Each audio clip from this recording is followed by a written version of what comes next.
Խնդրեմ։ Պարոն Փաշինյան, 22 թվականի ձեր ելույթներին նայում ասացիք, որ Հայաստանում ադրբեջանական անկլավներ չկան, ամենայն դեպս իրավական հիմքեր չեն հայտնաբերվել։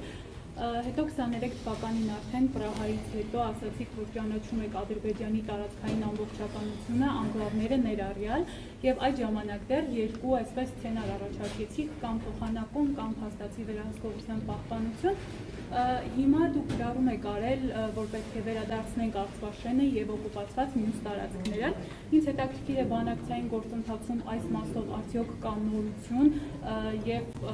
արդյոք սցենարներից մեկի մասով կա համաձայնություն, որ դուք այդպիսի գրառում եք արել։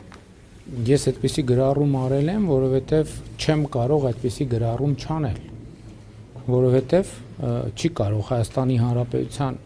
որևէ ներկայացուցիչ, որևէ վարչապետ հրաժարվել Հայաստանի Հանրապետության ինքնիշխան տարածքի, այսինքն Հայաստանի Հանրապետության տարածքային ամբողջականությունը վերականգնելու օրակարգից եւ այդ գրառումը հաստատումն է ակնհայտի։ Ինչ վերաբերում է սցենարներին, սահմանազատման գործընթացի ճանապարհով մենք ասել ենք նաեւ, որ մենք արդեն իսկ մեր գրավոր ստանձնած պարտավորություններին հավատարիմ ենք եւ ուժային որևէ սցենար բացառում ենք ուղղակի։ Ինչ վերաբերում է սցենարներին, սահմանազատում պետք է տեղի ունենա եւ նախ սահմանազատման արդյունքում պետքա արձանագրվի, ինչ պետքա տեղի ունենա սահմանազատման արդյունքում։ Սահմանազատման արդյունքում պետք է վերաարձանագրվի Ալմատի հռչակագրի հիման վրա երկրների տարածքային ամբողջականության ուրվագիծը։ Երբ որ տարածքային ամբողջականության ուրվագիծը կվերականգնվի, այդ ժամանակ արդեն մնացած բոլոր կոմբինացիաները եւ կարձանագրվի, այդ ժամանակ արդեն բոլոր հնարավոր կոմբինացիաները եւ վարիացիաները կքննարկվեն։ Եվ ես ուզում եմ ասել, որտեվ դա է շատ քննարկում, ես հիմա դա հասկանում եմ, որ օրինակ քննարկվում է, որ նույն Արցախաշենի դեպքում ավելի լավ է այլ սցենարների գնալ եւ այլն, որևէ մեկը չի կարող այլ սցենարի գնալ առանց Հայաստանի Հանրապետության ժողովրդի կամքի արտահայտման։ Ես ուզում եմ, եթե խոսքը գնա դրա մասին, եթե խոսք գնա տարածքի փոխանակման մասին, դա հստակ է, որ առանց Հայաստանի Հանրապետության քաղաքացիների դիրքորոշման դա հնարավոր չի անել։ Ընդ որում իրավաբանների գնահատականն է այս պահի դրությամբ, ես նույնիսկ եթե խոսքը ուղիղ հանրաքվեի մասին չլինի, առանց Հայաստանի Հանրապետության քաղաքացիների համաձայնության դա չի կարող պարզապես տեղի ունենալ։ Ինչ վերաբերվում է սահմանազատման գործընթացի վերաբերյալ ամբողջ իրավական շրջանակը, ընդ որում դե յուրե բարձրագույն իրավաբանական ուժ ունեցող փաստաթուղթ ունենք, ներողություն, դա երկու երկրների սահմանազատման հանձնաժողովների համատեղ գործունեության կանոնակարգն է, որը եւ այդ շրջանակում աշխատանքներ պետքա տեղի ունենան եւ իմիջայլոց ասեմ մնացած ամեն ինչն է հնարավոր կոմբինացիաները լայն շրջանակով իհարկե նկարագրված են եւ իմ ասացի մեջ որևէ նոր էլեմենտ չի ավելացել։ Իմ ասածը ամբողջությամբ տեղավորվում է նախկինում իմ ասածների մեջ։ Ուղղակի երբ որ խոսում եք Արցախաշենը վերադարձնելու մասին, տպավորություն է, որ սցենարների մասով կոնկրետ համաձայնություն։ Ոչ, չկա սցենարների մասին կոնկրետ համաձայնություն։ Հերթով, ներողություն։ Ոնց պայմանավորվել եք։ Պարոն Փաշինյան, ի հավելում գործընկերության նախ գիտեմ, որ Տիգրանաշենը եւ Արցախաշենը թե ռազմավարական առումով, ռեստրատեգիական այդպես նույն նշանակությունը չունեն, այսինքն այս դեպքում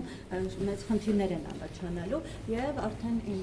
հարցը կխնդրեմ նաեւ անդառնաք պարոն Փաշինյան, Ադրբեջանի արտգործնախարարն էր ծավալուն հարցազրույց տվել եւ հիմնական նրա ասածը սա էր, որ սկզբում բանակցությունները եղել են կոնստրուկտիվ, իսկ հետո ինչ որ փուլում դուք կտրուկ տեսակետ եք փոխել, այլ դիրքորոշումներ եք հայտնել, ինչն էր հանգեցրել է այն իրավիճակին, որը այսօր է ցավալի իրավիճակին, որը ունեն խոսքը պատերազմի գործների մասն է, սա վերաբերյալ ինչ կասեք, ու երբ որ հետայց եք գնում, օրինակ նա նաեւ մեջբերել ձեր նույն ելույթը, հա, Ստեփանակերտում, Արցախը, Հայաստանը եւ վերջ։ Դա էլ է։ Գիտեք, ես այդ ելույթին ես անդրադարձել եմ ընդ որում շատ մանրամասն քաղաքացիական պայմանագիր կուսակցության 7-րդ համաժողովում, այսինքն այդ անդրադարձը հրապարակային ընդ որում ուղիղ եթերում տեղի ունեցել, նշանակում է ինքը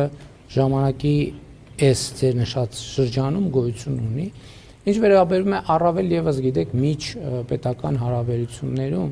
եւ խոսակցություններում բանավոր խոսակցություններին հղում անելը առանձնապես լավ ժանր չէ, որովհետեւ կարելի ասել մեկը սենց ասեց, ներքինում էլ լավ ժանր չի, ընդհանրապես պետք է դրանից իմիջիալով լավ գաղափար տվեցիք, հետաքրքիր է, այն մեր խոսակցությունը միջև մտքովս չէր անցել, ձայնագրված է, թե ձայնագրված տեսնենք, որովհետև 2018 թվականին ցավոք դրա մասին խոսել եմ, ազգային անվտանգության ծառայությունում բավականին նյութեր ոչնչացրել են, բայց մտքովս չէր անցել, մի հատ տեսնեմ ես չգիտեմ, հիմա անդիմադիրներին չեն գաղտնալսում, հիմա գաղտնալսում են նրանց, ում օրենքով սահմանված է գաղտնալսել, բայց ես դա կստուգ եմ։ Բանավոր խոսակցությունը լավ ժանր չի, որովհետև դա մեզ տանում է միտեղ, որ թե ինչ դիրքորոշում է կոնկրետ փոխել, ինչի մասին է խոսում, առաջարկում ներկայացրել։ Ես հիմա ասեմ, իմ բոլոր դիրքորոշումները արտահայտված են հրապարակային 2018 թվականից, դուք իմ դիրքորոշումներն էլ գիտեք, դիրքորոշումների փոփոխություններն էլ գիտեք, կասկածներն էլ գիտեք, տրանսֆորմացիան էլ գիտեք, ելույթներն էլ գիտեք, իմ որևէ տեղում ես կարող եմ մի բան ասել վստահաբար։ Այն օրվանից մինչև այսօր բանակցային որևէ սենյակում ես չեմ ասել որևէ բան,